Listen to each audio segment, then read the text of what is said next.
Assalamualaikum warahmatullahi wabarakatuh. Hai semua, balik lagi bersama kami di podcast Berakhlak. Jadi dengan saya sendiri, Nadira Nindya Janitra, saya dari instansi Kantor Unit Penyelenggara Bandar Udara David Konstantin Saudale yang berada di Pulau Rote. Saya bertugas sebagai teknisi penerbangan. Di sini saya adalah calon ASN Kementerian Perhubungan. Bersama dengan teman-teman saya, ada yang pertama Mas Satrio. Halo, nama saya Satrio Paningit, asal Boyolali, dari instansi kantor UPBU kelas 3 Oksibil. Di sini saya menjabat sebagai personil PKPPK kantor UPBU kelas 3 Oksibil. Selanjutnya ada Saudara Wahid. Halo teman-teman semua, kenalkan nama saya Wahid Kusuma, asal saya dari Samarinda. Jabatan saya adalah petugas PKPPK di Bandar Udara UPBU kelas 2 Cut Nyadin Nagan Raya Aceh. Selanjutnya akan saya lanjutkan ke Mas Faisal Bisri. Halo semuanya, perkenalkan nama saya Faisal Bisri. Saya berasal dari Malang. Saya bekerja di instansi Balai Teknik Perkeretaapian kelas 2 wilayah Sumatera bagian utara yang bertempat di Kota Medan. Untuk jabatan saya adalah pengatur pengelola layanan perkeretaapian di Balai Teknik Perkeretaapian wilayah Sumatera bagian utara. Selanjutnya ada rekan saya yaitu Mas Aksal. Teman-teman, perkenalkan nama saya Muhammad Aksal Ajuardi. Saya merupakan peserta Latsar CPNS tahun 2022. Saya sekarang ditempatkan di instansi Politeknik Pelayaran Sulawesi Utara dan diberi jabatan sebagai perwira batalion di unit Pusat Pembangunan Karakter. Terima kasih. Untuk selanjutnya bisa saya kembalikan lagi ke Mbak Nadira selaku sebagai host. Baiklah, semuanya udah pada kenal ya. Berarti di sini ada pembicaranya, ada 5 termasuk saya sendiri. Tapi saya bersedia untuk menjadi host atau pembawa acara di podcast kali ini. Podcast kali ini bertemakan tentang ASN berakhlak. Sebenarnya akhlak itu kan adalah suatu sikap kita pribadi masing-masing. Tapi berakhlak ini yang dimaksudkan adalah memiliki nilai-nilai berorientasi pelayanan, kemudian ada akuntabel, kompeten, harmonis, loyal, adaptif, dan yang terakhir adalah kolaboratif. Baik teman-teman, di sini kita mau sharing-sharing nih tentang nilai-nilai berakhlak ini yang bisa diimplementasikan oleh teman-teman semuanya yang ada di berbagai macam penjuru instansi yang sudah ditempatkan oleh Kementerian Perhubungan. Yang pertama, saya mau bertanya sama Mas Satrio dulu nih, tentang orientasi pelayanan. Menurut Satrion sendiri, bentuk pelayanan apa sih yang bisa kamu berikan untuk bangsa dan negara di bidang transportasi ini? Menurut saya, berorientasi layanan itu sudah menjadi hakikat sebagai seorang ASN, yaitu melayani kebutuhan masyarakat sesuai bidangnya. Oleh karena itu, orientasi pelayanan haruslah tertanam dalam diri seorang ASN agar bisa berkomitmen memberikan pelayanan yang terbaik. Dengan cara memahami, memenuhi kebutuhan masyarakat, ramah, cekatan, dapat diandalkan, dan melakukan perbaikan tiada henti. Menurut saya untuk implementasi terkhususnya di instansi saya, yaitu di unit PKPPK UPBU Oksibil, memastikan pengguna jasa penerbangan merasa aman. Karena memang tugas seorang RFF menjamin keselamatan, ya walaupun sebenarnya kami tidak diharapkan untuk bertugas, tapi kami harus selalu dalam keadaan yang siap, standby, ready for use, apabila terjadi sesuatu yang tidak diinginkan. Mungkin itu sih implementasi saya di instansi saya di kantor PBU Oksibil. Selanjutnya saya kembalikan ke moderator Mbak Nadira. Wah, berarti semuanya teman-teman di sini juga bisa belajar ya kalau unit PKPPK atau pemadam kebakaran untuk bandaranya itu tuh sangat berperan penting banget untuk keselamatan penerbangan. Nah, itu kan dari matra udara nih. Kalau misalkan di matra laut sendiri gimana sih? Bisa diceritain dong, Mas? Jadi kalau saya sendiri perwakilan dari Matra Laut, tetapi saya sebelumnya belum begitu menguasai tentang materi keselamatan karena tidak sesuai dengan jurusan saya. Tetapi tetap ada yang di UPT atau di kantor bagian kantor Saban dan otoritas pelabuhan itu juga terlibat dalam untuk pengecekan keselamatan kapal. Semuanya itu intinya untuk sebagai pelayanan ke masyarakat, untuk memberikan pelayanan yang terbaik. Untuk contohnya, saya kasih bidang mungkin saya bukan di bagian KSOP, ini di BPSDM di lingkungan kampus Politeknik Pelayaran Sulawesi Utara untuk berorientasi pelayanan sendiri. Saya di bidang untuk layanan diklat sebenarnya. Seperti contohnya layanan diklat BST, AFF yang merupakan sertifikat dasar bagi seorang pelaut. Nah, kita memberikan pelayanan mulai dari pendaftaran, untuk memberikan diklat-diklat, lisensi keterampilan yang bagus. Selain itu, kita sebagai instruktur, mau tidak mau juga kita juga dituntut untuk memenuhi nilai-nilai dalam sebagai instruktur tersebut. Maksudnya nilai dalam bidangnya. Jadi kita harus mau tidak mau dituntut untuk memiliki lisensi yang terbaru atau tertinggi, memperbarui update skill untuk instruktur untuk memberikan pelayanan yang terbaik kepada masyarakat. Begitu, Mbak Nadira. Wah, berarti kalau misalnya di lingkupan BPSDM tentang instansi berpendidikan ya berarti ya, Mas? Ya, benar sekali. Ya kan? Kalau misalkan tadi udah ngomongin tentang orientasi pelayanan, pasti semuanya bertujuan untuk melayani penumpang ataupun pengguna transportasi dimanapun berada, ya kan? Selanjutnya nih, kita bahas ke topik yang selanjutnya, yaitu tentang akuntabel. Sebenarnya kalau menurut mas-mas semua nih, tapi aku mau coba ke Mas Faisal dulu deh. Contoh sikap yang mencerminkan ASN memiliki nilai akuntabel menurut Mas itu gimana sih? Ya, terima kasih. Kalau menurut saya, sifat-sifat ASN yang menerapkan perilaku akuntabel itu seperti datang pada tepat waktu, kemudian melaksanakan tugas dengan bertanggung jawab, kemudian jujur, cermat, disiplin, kemudian berintegritas. Wah, benar banget nih. Kalau kita sebagai ASN pasti harus memiliki sikap disiplin, apalagi kita semua berasal dari sekolah yang berada di bawah naungan Kementerian Perhubungan ya kan. Kalau boleh tahu nih, kita belum sharing-sharing juga. Mas-mas semuanya dari mana sih sebelumnya instansinya? Bisa dimulai dari Mas Wahid mungkin? Bisa cerita-cerita. Ya Mbak, boleh diulang lagi Mbak pertanyaannya Mbak. Sebelum kita lanjut ke pertanyaan-pertanyaan yang lainnya, bahasan-bahasan yang lainnya, saya mau ngasih tahu nih ke yang lainnya, penonton-penonton yang lainnya, sebenarnya kita berasal dari instansi atau lulusan dari instansi yang berada di bawah naungan Kementerian Perhubungan. Bisa diceritain nggak? Ya, Mbak. Oke, terima kasih Mbak. Jadi memang untuk ASN sekarang ini rata-rata untuk pegawai-pegawainya itu diambil dari sekolah-sekolah kedinasan, terutama di bawah Kementerian Perhubungan. Nah, kenapa seperti itu? Karena dengan adanya sekolah-sekolah tersebut, kita sudah dididik selama 3 tahun sampai 4 tahun, tidak hanya sekedar materi teori tentang penerbangan, perkereta-apian, laut, darat, tetapi juga bagaimana kita menjadi seorang ASN yang berakhlak.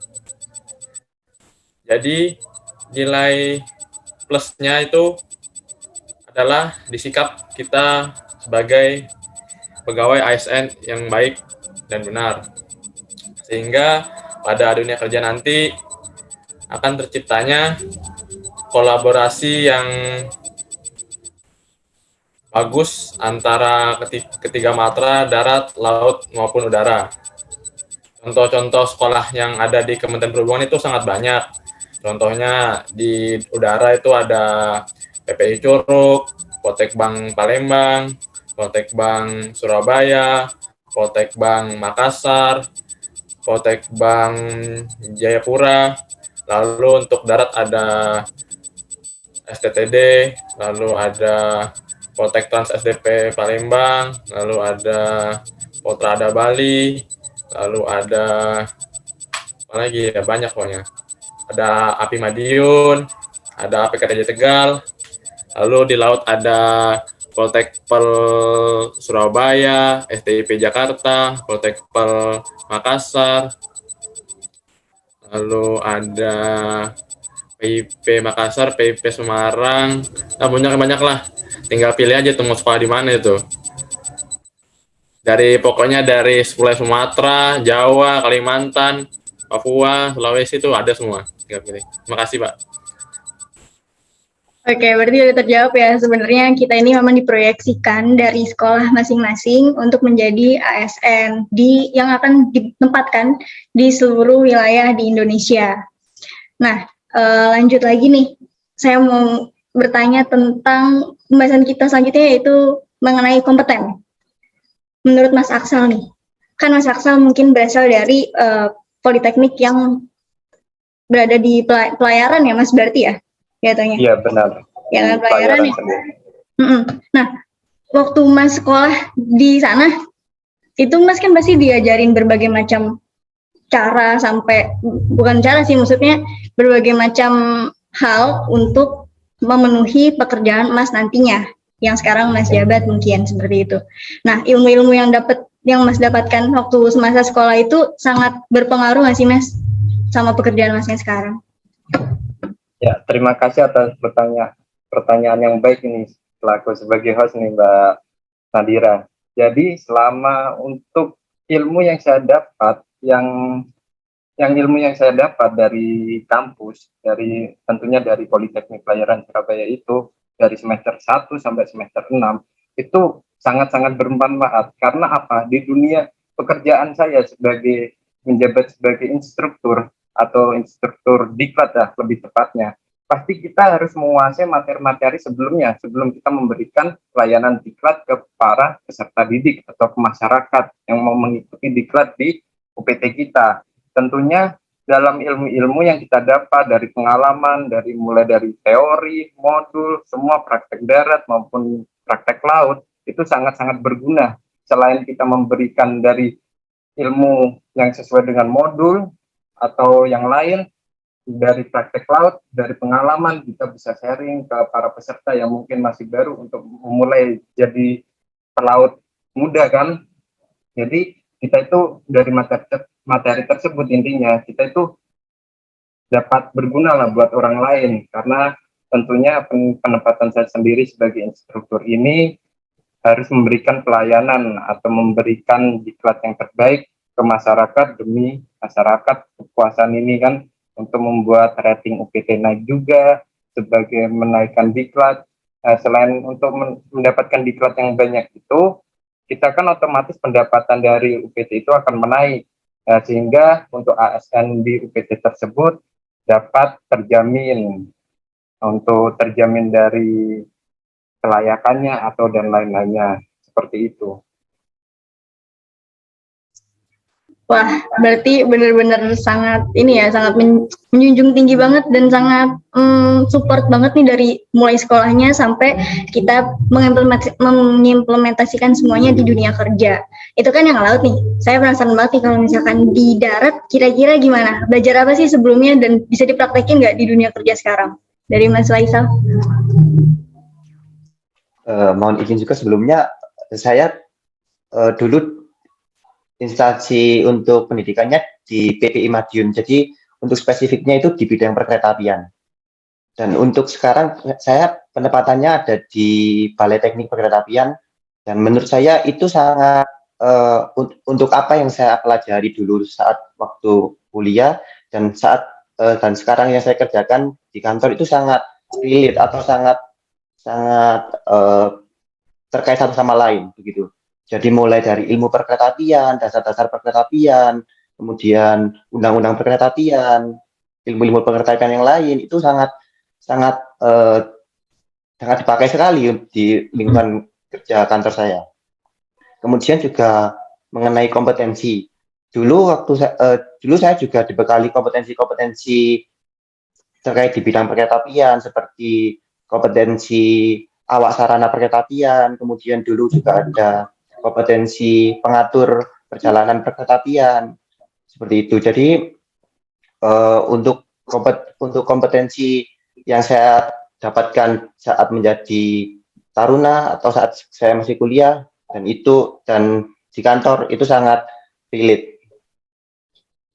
Wah, benar-benar sangat menarik ya. Sebenarnya kita sebagai ASN juga memang harus memiliki kompetensi yang cukup baik dan harus diimplementasikan kepada masyarakat. Selanjutnya, ke pembahasan selanjutnya nih, penasaran banget, kalian semua kan berasal bukan dari daerah tempat kalian ditempatkan sekarang. Berarti harus ada adaptasi yang lebih untuk menyesuaikan antara culture yang kalian punya sama penempatan kalian yang sekarang. Terus habis itu kalian juga pasti punya rasa sendiri lah gimana nih cara kami sebagai ASN bisa tetap berinteraksi sama masyarakat sekitar, kemudian melayani dengan baik. Caranya gimana sih? Boleh sharing-sharing dong, Mas Satrio? Baik, Mbak Nazira. Di sini berarti konteksnya harmonis ya. Ya, di dunia kerja pasti kita menemukan berbagai macam suku, budaya, agama, ras, dan golongan yang berbeda-beda. Hal itu tentu juga memiliki potensi terjadinya konflik di dunia kerja pastinya kan. Oleh karena itu, sebagai seorang ASN, kita harus memiliki sikap saling menghargai dan peduli perbedaan tersebut. Untuk menyesuaikan dengan kondisi yang berbeda dengan mungkin di Jawa sama di Papua kan berbeda ya budayanya, cara berbicaranya, kan? Mungkin di Jawa cara berbicaranya halus, sedangkan di sini mungkin dengan nada tinggi. Tapi bukan berarti dengan nada tinggi itu mereka marah-marah atau apa gitulah. Intinya ya kita sebagai orang pendatang itu harus bisa menghargai lah dan cepat adaptasi dengan keadaan di sekitar biar semua juga berjalan dengan kondusif. Mungkin itu saja sih dari saya, Mbak Nadira. Oke, kalau dari Mas Aksal gimana nih? Kan Mas Aksal nih kalau nggak salah penempatannya sekitar Manado ya? Iya, benar sekali Mbak Nadira. Gimana tuh Mas kalau di sana? Jadi kan kita sharing-sharing aja ya teman-teman. Mungkin saya sendiri mungkin asal dari Jawa dan tahu-tahu ditempatkan di Sulawesi. Mungkin dari perbedaan pulau itu ada bahasa, agama yang dari mayoritas ke minoritas seperti itu. Contohnya saya sendiri mungkin ditempatkan khususnya di daerah saya di Kabupaten Minahasa Selatan. Di sini itu kan untuk mayoritas Nasrani, sedangkan saya Muslim. Tetapi saya di sini pertama untuk penempatan saya juga berpikir nih gimana nih cara ibadahnya atau gimana, karena di sini tuh masih kurang seperti masjid itu mungkin di kabupaten itu masih bisa dihitung mungkin hanya 2 atau 1 gitu. Tetapi saya kan biasanya kalau minggu kita melihat sendiri kan untuk ibadah untuk agama Kristen atau Katolik dia ibadah di gereja hari Minggu. Biasanya kan di sana ada pengatur tentang jalannya, tentang untuk transportasinya agar berjalan normal, ada pengaturnya itu. Dan kemarin saya merasakan sendiri dalam saya melaksanakan untuk Idul Fitri di daerah saya, tetapi untuk semuanya itu dari gereja-gereja memberikan makanan-makanan tentunya halal dan saling membantu tentang tempat parkir, mungkin di masjidnya kecil untuk tempat parkirnya mungkin bisa diparkirkan ke gereja waktu itu. Saya melihat itu Kak, potensi di sini itu harmonis dalam kekeluargaan, keanekaragaman dalam agama itu sangat kental sekali, enak. Dan terutama agama yang itu. Dan yang kedua ini, di dunia kerja, karena kita berbahasa, tentunya tadi yang dibahas oleh Mas Satrio, karena orang Jawa seperti halus kan, seperti perkataannya, di sini mungkin dengan nada keras, tapi emang nada orang sini sendiri kan.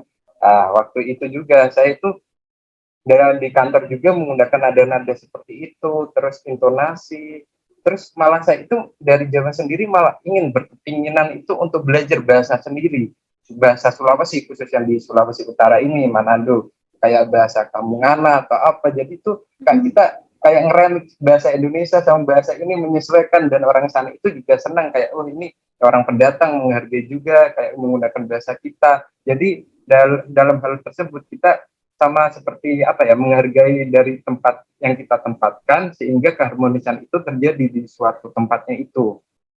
Jadi itu saja Mbak Nadira yang bisa saya sampaikan. Wah, pengalamannya nggak beda jauh sebenarnya. Saya sharing sedikit ya, saya juga di sini sebagai, kebanyakan memang masyarakat di sini beragama Nasrani. Jadi waktu kemarin bulan puasa sampai Idul Fitri itu sangat terasa banget. Mungkin memang sepi, tapi ketika Idul Fitri semuanya saling bantu-membantu saat kita mau melaksanakan sholat Idul Fitri. Jadi itu yang paling bikin merasa, wah ternyata dimanapun kita berada, yang namanya Indonesia itu pasti akan tetap satu juga.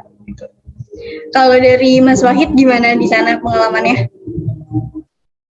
Terima kasih Mbak Nadira atas kesempatannya. Jadi saya itu di Aceh ya. Aceh itu kental sekali dengan namanya syariat Islam ya.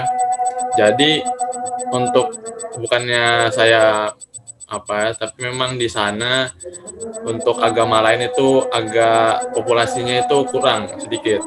Jadi memang tidak kelihatan. Jadi kebanyakan Muslim. Jadi saya pun sebagai, alhamdulillahnya saya juga orang Muslim, jadi untuk penyesuaian itu tidak terlalu susah. Lalu juga ditambah lagi saya berasal dari Samarinda, dan kebetulan Samarinda itu kan lebih ke kota, dan memang banyak berbagai suku seperti Bugis, Banjar, Dayak. Jadi saya sudah terbiasa lah menghadapi berbagai suku-suku di Indonesia ini. Jadi untuk di Aceh sendiri,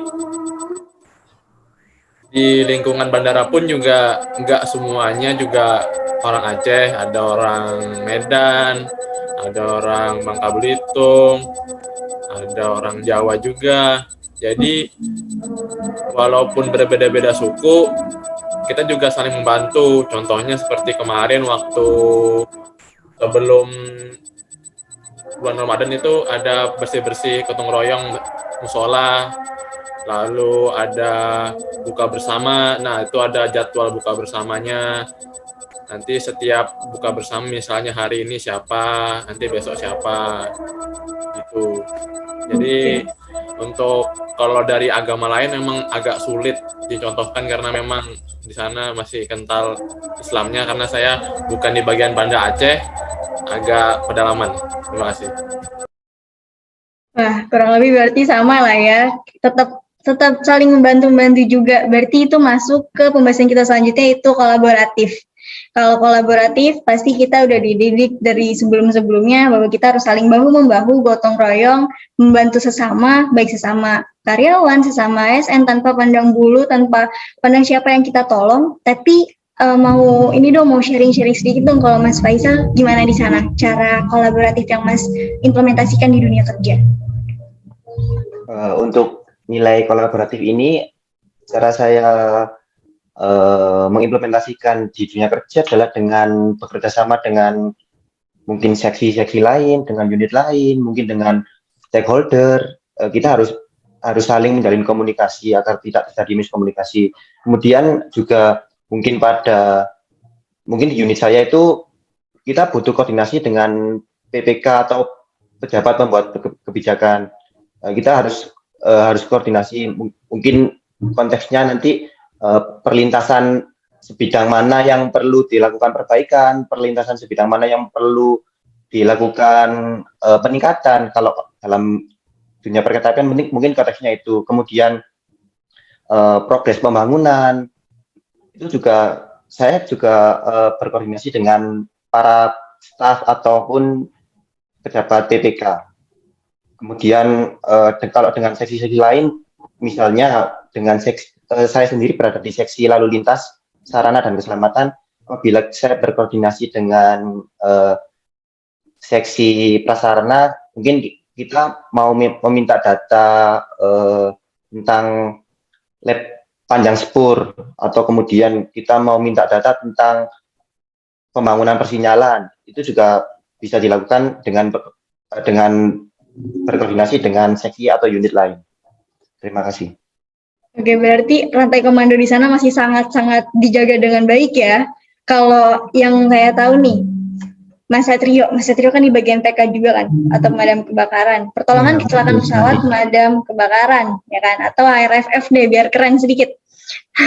Kalau di unit Mas gimana nih? Pasti kan nggak mungkin sendirian satu orang yang buat madamin api, itu nggak mungkin banget. Atau nolongin ketika ada crash atau apapun itu. Bisa cerita nggak, Mas? Teamwork, kolaboratif. Ya, untuk di unit saya itu paling penting pastinya, ya kan? Karena semua yang kita kerjakan nggak bisa dikerjakan sendiri, harus dikerjakan bareng-bareng gitu. Agar semua dapat berjalan dengan baik, ya maka harus dibutuhkan kerjasama yang sinergis antar anggota, antar pemimpin. Apalagi dalam proses saat proses pemadaman itu semua anggota memiliki perannya masing-masing. Ada yang bertindak sebagai operator, ada yang bertindak sebagai penyelamat lah, gitu kan. Jadi ya semua sudah punya tupoksi kerjanya masing-masing. Tapi walaupun semua udah punya tupoksi kerjanya masing-masing, tetap kerjasama sangat dibutuhkan di situ kan, agar menghasilkan kinerja yang baik gitu. Mungkin itu saja sih. Mungkin Mas Wahid bisa menambahin karena dia juga di unit PKPPK sama dengan saya gitu. Silakan Mas Wahid. Ya, saya ingin sedikit menambahkan. Jadi kurang lebih seperti Mas Satrio bilang tadi itu masih di lingkup unit ARFF ya. Ini saya akan memperluas lagi. Jadi ketika suatu operasi terjadi sebuah eksiden atau insiden di bandara, tentunya banyak sekali unit-unit yang terkait untuk melakukan kolaboratif ini. Contohnya, jika pada saat pesawat crash, tower pasti akan langsung memberikan informasi kepada PKPPK. Lalu PKPPK sendiri melakukan operasinya. Dengan pastinya nanti setelah operasi berakhir adanya petugas APSEC yang melakukan pengamanan di sekitar daerah insiden tersebut. Lalu selain itu juga kita juga berkolaborasi dengan Basarnas, lalu pemadam kota dan rumah sakit di sekitar bandara saat kejadian crash itu. Jadi seperti itu, Mbak. Oke, berarti banyak melibatkan banyak pihak berarti ya kalau PKPPK ini, dan memang teamwork adalah nomor satu. Nah, terakhir nih, Mas Aksal, boleh dong sharing-sharing? Oke, makasih Mbak Nandira. Jadi saya sendiri kan untuk penempatan di awan Kementerian Perhubungan Laut, khususnya di BPSDM, dunia pendidikan.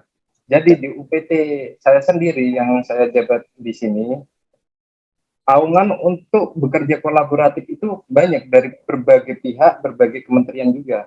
Misalnya dari untuk pola pengasuhan taruna, kita bekerja sama dengan tentara, khususnya Tentara Angkatan Laut untuk pola pengasuhan. Kemudian dari sistem pendidikan sendiri kita mempunyai kurikuler ekstra bahasa Inggris untuk tambahan Inggris maritim. Kita bekerja sama juga dengan universitas, khususnya di Universitas Samratulangi yang ada di Manado. untuk berbahasa atau apapun. Kemudian karena kita mempunyai aset kapal latih yang ada di UPT Protektor Sulut ini, otomatis kapal latih itu kan tidak mungkin diparkirkan atau disandarkan istilahnya di UPT tersebut ya. Kita juga bekerja sama dengan Direktorat Jenderal Perhubungan Laut, khususnya di KSOP Amurang ya. Kita bekerja sama untuk menitipkan kapal latih tersebut. Seperti itu contohnya Mbak Nadira. Oke, wah benar-benar sangat bagus banget ya kolaborasi yang ada di unit kita masing-masing semuanya. Kalau saya yang di Pulau Rote ini biasanya berkoordinasinya ya memang pasti ke kepala unit, habis itu kita sama-sama bareng-bareng buat ngerjain suatu masalah, memecahkan masalah tersebut juga. Kemudian kayaknya masih itu udah habis memang. Cuma saya masih mau sharing-sharing sedikit nih sama mas-mas di sini, gimana? Boleh nggak? Boleh? Boleh lah ya. Mau minta pendapatnya aja atau kesan-kesan satu kalimat boleh? Mungkin dimulai dari Mas Wahid tentang pelayanan untuk bangsa dan negara.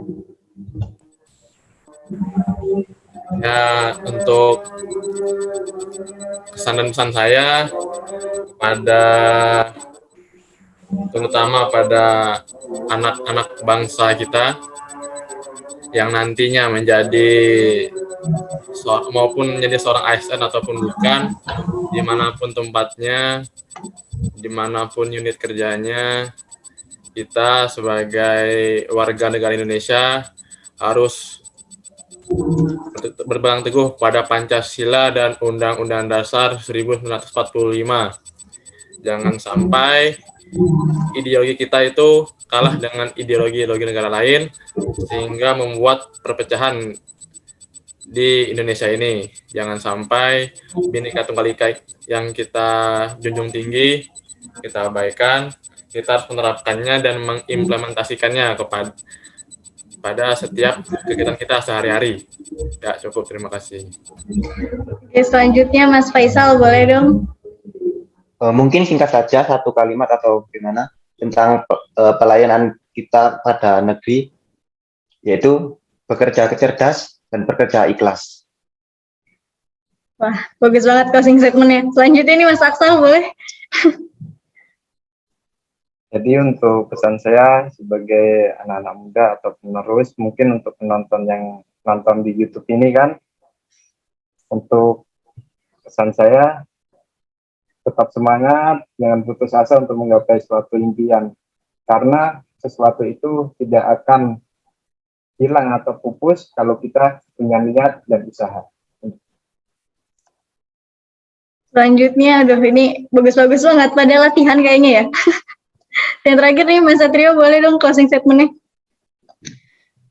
Mungkin ya untuk tujuan dari core values berakhlak dan employer branding bangga melayani bangsa ini bertujuan untuk agar jangan sampai ASN di zaman dulu yang justru minta dilayani terulang kembali di masa kini. Setiap ASN sudah seharusnya sepantasnya mempunyai jiwa melayani untuk membantu masyarakat. Mungkin itu aja sih dari saya. Oke, terima kasih banyak semuanya atas pendapatnya. Terakhir, saya mungkin mau memberi sedikit konklusi atas pembicaraan kita hari ini.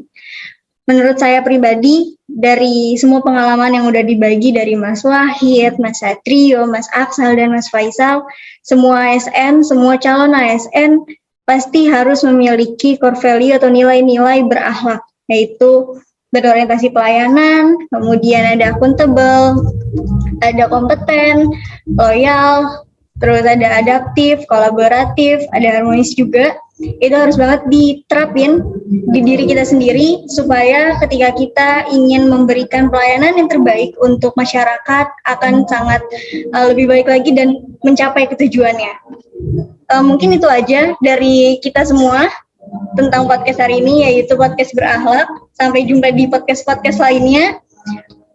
Sekian yang bisa saya berikan, kurang lebihnya mohon maaf. Terima kasih banyak Mas Wahid, Mas Satrio, Mas Aksal, Mas Faisal atas waktunya.